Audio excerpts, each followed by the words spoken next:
In today's video, we're going to discuss 3 things you should do to thrive in retirement. Most people fall into one of 2 camps. Either they pinch a penny and can't enjoy retirement, or they spend way too much money and they risk running out of money in retirement. The truth is, there's a balancing act to all of this. So instead of focusing on the latest news headline, which honestly can be confusing day to day, focus on these 3 things which are in your control, and it can give you greater confidence and peace in retirement. Okay, Anthony, the first step to thriving in retirement is to stick to your investment plan. Yeah, if you don't have an investment plan that you stick to, you'll always be chasing the trend and then therefore always be behind. And when you're diversified, which you should be, it helps to spread the risk. There's always a couple things that are going to happen, and it's important to know this going in. Number one is that something will always do better and something will always do worse. And the second thing is that asset classes or different investments, they're going to cycle. They all have their day in the sun, so to speak. And we see this over multiple decades, right? The markets do cycle, and so you'll typically see people that go, oh, you should have done this, or you should have done that, right? Coulda, woulda, shoulda.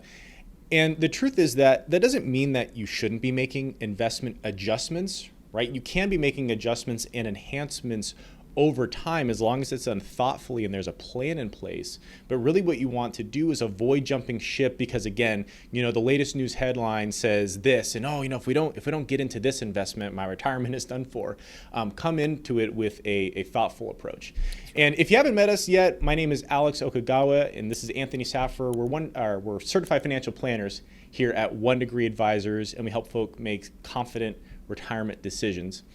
The second step here is you not only want to have a good investment plan, but you want to make sure that you're on track. So what do we do for that is we write down what those expenses are. So the obvious one might be living expenses, but you may have like travel that you want to engage upon. Maybe it's charitable gifts or giving money to kids. Maybe it's even something as simple as buying a car.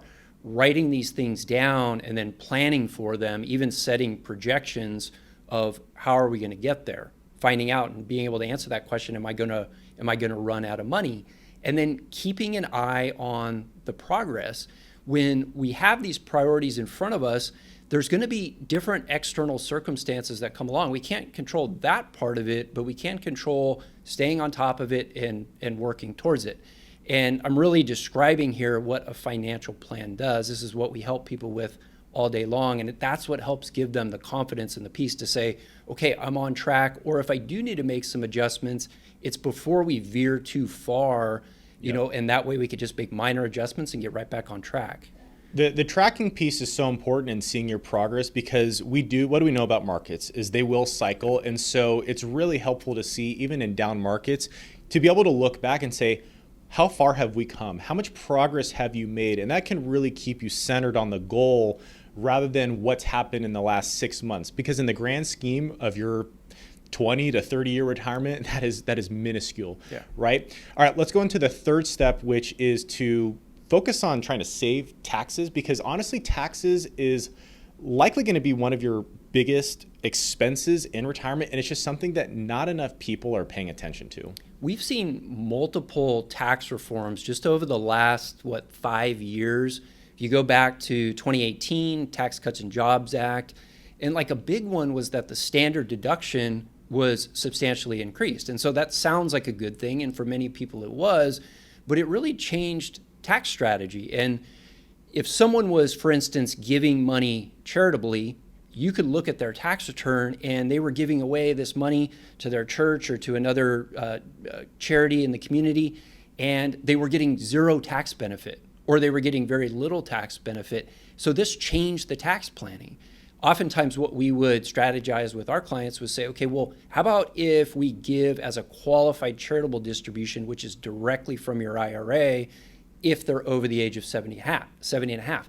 If they're not taking those required distributions, maybe stacking their charitable contributions, meaning you basically give over in 2 years within one, and that helps to supersize your itemized deductions. These simple strategies can take advantage of the change in the tax code. They're really important to stay on top of. Yeah, I mean, honestly, can just be put simply, being a good steward of the assets that have been entrusted to you, right? Are you wisely managing your assets, but are you wisely, planning for your assets as well? And this can go beyond just tax planning. I mean, when you have travel coming up, are you finding a good deal on travel when the markets might be down and maybe you don't need as much income? Maybe you just take a little bit less out of your investments, right? None of the things that we've said today are earth-shattering and mind-blowing, but the truth is good financial principles can often be boring, and it's the basics. And sometimes you need to get rerouted back into these basics to have financial success over the long term. We recently published a guide as well called 5 Retirement Mistakes to Avoid. Folks can grab that in the description below. Once again, this is Alex Okagawa with 1 Degree Advisors, and if you enjoyed today's video, please like and subscribe for more. It helps us reach more people like you so that we can help them retire with confidence. Retirement is a big deal, and so we recently made a video, how do you know when I'm ready to retire, a 3-point checklist. Folks can watch that above.